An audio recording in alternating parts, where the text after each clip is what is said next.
There's something killing your potential right now. And it's not your lack of talent. It's not motivation. It's not bad luck.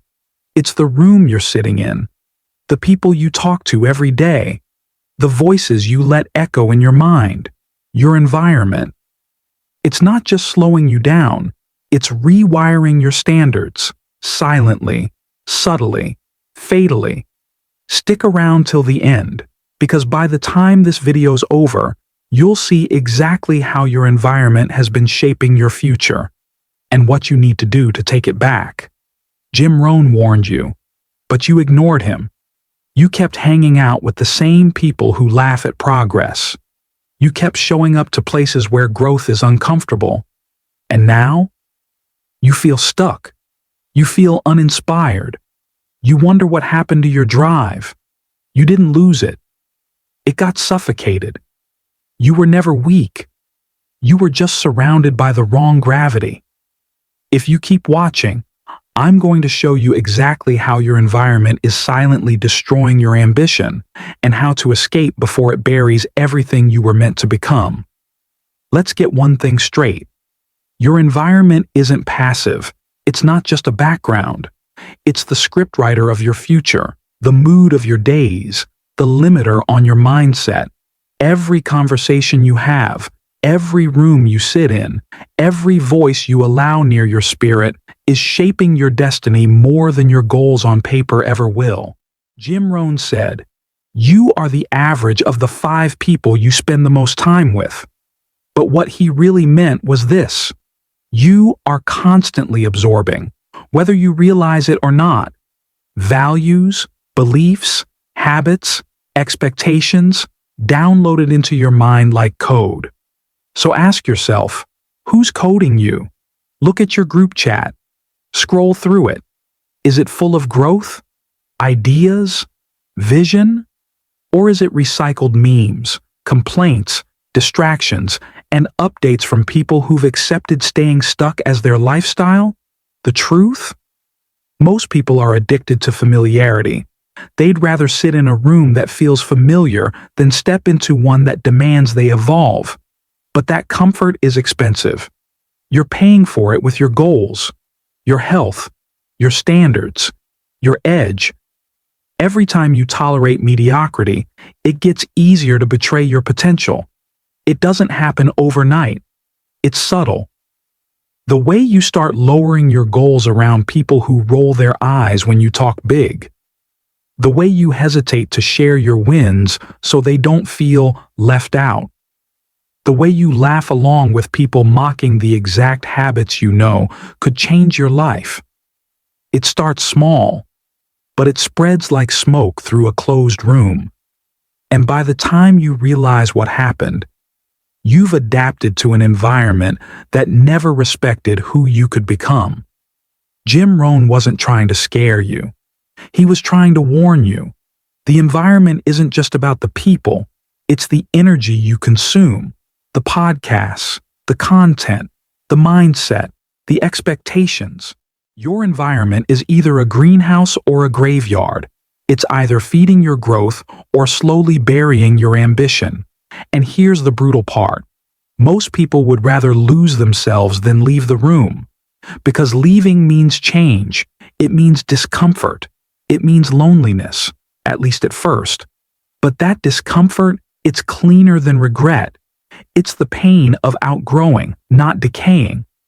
You think the loneliness of growth is hard? Try staying around people who don't believe in change. Try pretending you're okay shrinking just to make others feel comfortable. You weren't born to blend in with their fear. You were built to lead with fire. You've got to get honest. Who around you actually challenges you? Who holds you accountable when you slack off? Who talks about ideas instead of other people? Because if you're constantly the most ambitious person in the room, you're in the wrong room. Don't confuse loyalty with self-betrayal. Yes, you can love people and still outgrow their habits. You can care for them without copying their mindset. Jim Rohn said, "Discipline is the bridge between goals and accomplishment. But you can't walk that bridge with people trying to pull you back every step of the way. And maybe you've been waiting for permission, for a sign, for someone to say it's okay to outgrow your circle. Here it is. You have permission to leave the room. Because your future deserves more than what your environment is feeding you right now. They won't understand at first, but they're not supposed to. You know what's more dangerous than a hater? A friend with no ambition. Not because they mean harm, but because they normalize staying stuck. They celebrate bare minimums and call it realistic. They downplay your goals and mask it as concern. And slowly, without realizing it, you start lowering your own standards to match theirs. That's how mediocrity spreads. It's not loud. It's contagious. You're not supposed to have the same mindset you had 5 years ago. You're supposed to evolve. But that growth will always come with resistance. And that resistance often comes from the people who were once closest to you. It's not that they hate you. It's that your growth exposes their comfort. Your ambition makes them uncomfortable because it shines a light on everything they've been avoiding. They'll tell you you've changed. They'll say you're acting different. Good. That's the point. You're not supposed to stay the same. You're supposed to become unrecognizable to the old version of you. And sometimes that means becoming unrecognizable to the people who were only loyal to your past. Take a second and look around. Who in your life is truly aligned with the life you're trying to build? Are they disciplined? Do they challenge you? Are they chasing their own goals?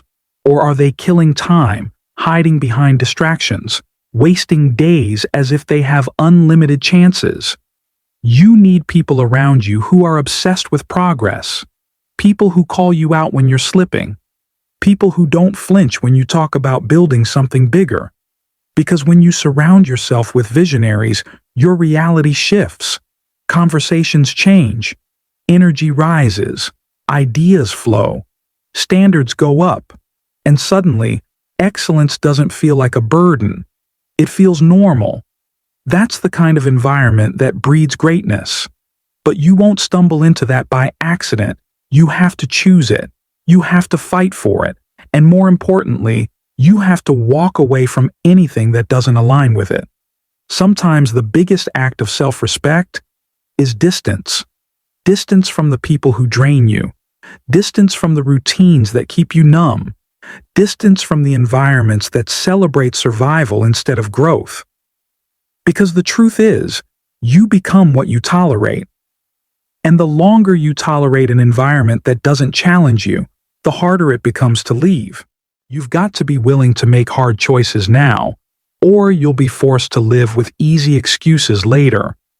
This isn't about ego. It's about alignment. Because the price of staying in the wrong room is the life you could have lived if you had the courage to walk out. Jim Rohn didn't just give motivational speeches, he gave frameworks for transformation. And one of his most repeated truths was this: if you don't like how things are, change it. You're not a tree. Too many people act like they're rooted in place. They complain about the people around them, their habits, their job, their city, yet they never move. Never evolve. They live as if they've been planted instead of placed. But you're not a tree. You can get up. You can walk out. You can redefine your circle. And if you don't, nothing changes. Jim also said, your personal philosophy is the major determining factor in how your life works out. Now think about that for a second. Where does your philosophy come from? It's not just something you make up in isolation. It's shaped, federal, reinforced by your surroundings. Spend enough time around negative thinkers, and you'll develop a cynical worldview. Surround yourself with relentless executors, and you'll start raising your own execution standards. Be around people who accept mediocrity, and eventually, your own ambitions start sounding unrealistic. Rohn wasn't just telling you to pick better friends. He was telling you to protect your philosophy, because that's the blueprint for everything else. He said, don't join an easy crowd. You won't grow. Go where the expectations are high and the pressure to perform is strong. If the room you're in doesn't challenge you, it's time to upgrade. If no one's raising your standards, you're shrinking. If everyone laughs when you say you want more out of life, you're in a cage. High expectations aren't something to avoid, they're fuel. Pressure isn't your enemy, it's how diamonds form. Jim Rohn also warned us, you cannot change your destination overnight, but you can change your direction overnight. The environment you choose today reshapes your direction. Right now, maybe your destination looks cloudy. Maybe you don't know exactly what your vision is. That's okay, because clarity often comes after motion. But if you stay in the same loop, the same circles, the same noise, you'll never get there. Motivation alone is not enough, Rohn said. If you have an idiot and you motivate him, now you have a motivated idiot. That's the danger of environment. You can consume all the content in the world, but if your surroundings are misaligned, they'll suffocate your momentum. This is why changing your environment is one of the most powerful moves you can make. Sometimes, changing your environment doesn't mean a new city, it means a new routine, new inputs, new boundaries, new mentors. Rohn said, success is nothing more than a few simple disciplines practiced every day. So what does your environment do? It either supports those disciplines or it makes them harder. If your friends mock your reading habit, if your partner resents your gym time, if your coworkers laugh when you work on your side hustle during lunch, you're surrounded by anchors, not allies. But if you spend time around builders, winners, visionaries, they don't just support your disciplines, they remind you of why you started in the first place. Jim Rohn believed in the compound effect of environments, not one-time motivation, not big dramatic moments, but daily alignment with your values, your vision, and your future. Stand guard at the door of your mind, he said. That means being intentional with who gets access, who gets to speak into your life, who you let influence your thoughts, your habits, your direction. Because every environment comes with a price. The only question is, are you paying to grow or paying to stay the same? So what happens when you finally leave the wrong environment? At first, it's quiet. You'll second-guess yourself. You'll wonder if you made the right choice. You'll feel the silence of missing voices that used to distract you from your own. But then something shifts. You get your energy back. Your thoughts sharpen. Your standards rise. You start walking differently, speaking differently, living differently. Because the truth is, you were never broken. You were just suffocating in the wrong atmosphere. Jim Rohn once said, for things to change, you have to change. For things to get better, you have to get better. But how can you change when everything around you stays the same?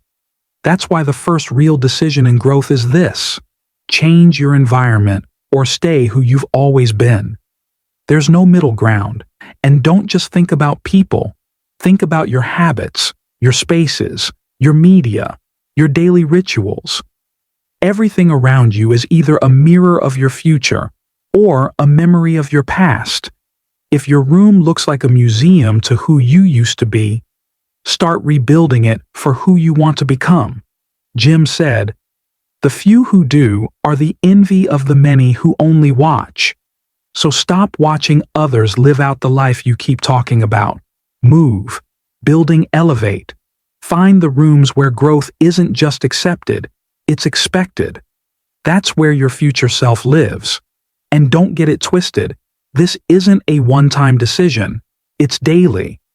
You're always either designing your environment or defaulting to one that designs you.